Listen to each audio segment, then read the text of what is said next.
Friends, வாங்க நம்ம மாடி தோட்டத்தில் ஒரு சூப்பரான ஹார்வெஸ்டிங் பார்க்கலாங்க.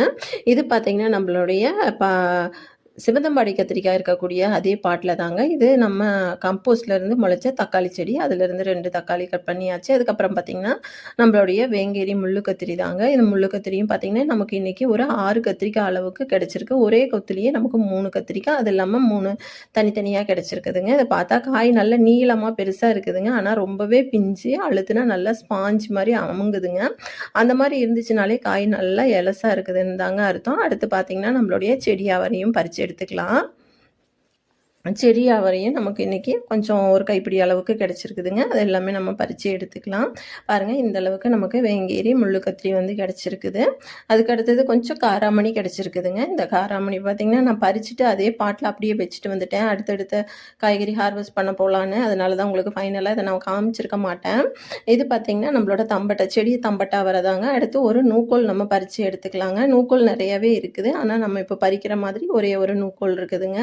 அது நல்லா பெருசாயிருச்சு. மற்றதெல்லாம் கொஞ்சம் குட்டியாக இருக்குது. அடுத்தடுத்த ஹார்வெஸ்ட்டுக்கு கட் பண்ணி எடுத்துக்கலாம். நமக்கு தேவையான ஒரு நூக்கோலையும் நம்ம பறித்து எடுத்தாச்சுங்க. நான் உங்களுக்கு ஹார்வெஸ்டிங் வீடியோஸ்லாம் ரொம்ப பிடிக்கும் பார்க்குறதுக்கு அப்படின்னா, நான் லாங் வீடியோவில் நிறையவே ஷேர் பண்ணியிருக்கேன். பாருங்கள், நம்ம சேனலை ஒரு சப்ஸ்கிரைப் பண்ணி ஒரு லைக் கொடுங்க. அவ்வளோதாங்க, ஒரு நூக்கோலையும் நம்ம பறித்து எடுத்தாச்சு. அடுத்து இதுவுமே தப்பு செடியாக முளைச்ச தக்காளி செடி தாங்க. இதுலேயுமே நிறைய குட்டி குட்டி தக்காளிகள் இருக்குது. அது எல்லாத்தையுமே நம்ம பறித்து எடுத்துக்கலாம். இது பார்த்திங்கன்னா நம்மளுடைய எல்லோ ரோஸ் இருக்கக்கூடிய அதே பாட்டில் தாங்க தப்பு செடியாக முளைச்சிருக்குது. இன்றைக்கி இதுவுமே நமக்கு ஒரு கைப்பிடி அளவுக்கு நிறையவே கிடச்சிருக்குதுங்க. பாருங்கள், குட்டி குட்டியாக அழகாக இருக்குது பார்க்குறதுக்கே. இது பார்த்திங்கன்னா நம்மளோட 7 days ரோஸ் தாங்க. நம்மள மாடி தோட்டத்தில் ஒரு 4 வகையான ரோஜாக்கள் வச்சுருக்கேன். அதில் பார்த்திங்கன்னா 7 days ரோஸு, ஆரஞ்சு கலர் ரோஸும் பார்த்தாச்சு. பாருங்கள், இன்றைக்கோட ஹார்வெஸ்டிங் இவ்வளோ தாங்க.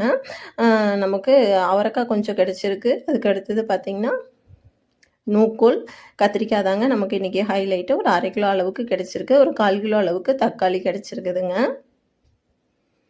இந்த வீடியோ பிடிச்சிருந்தா ப்ளீஸ் நம்ம சேனலை ஒரு சப்ஸ்கிரைப் பண்ணி ஒரு லைக் கொடுங்க. இது பாருங்கள், இது 3 ஒரே குத்தில் தான் கிடச்சிது. எவ்வளோ சூப்பராக இருக்குது பாருங்கள் பார்க்குறதுக்கே.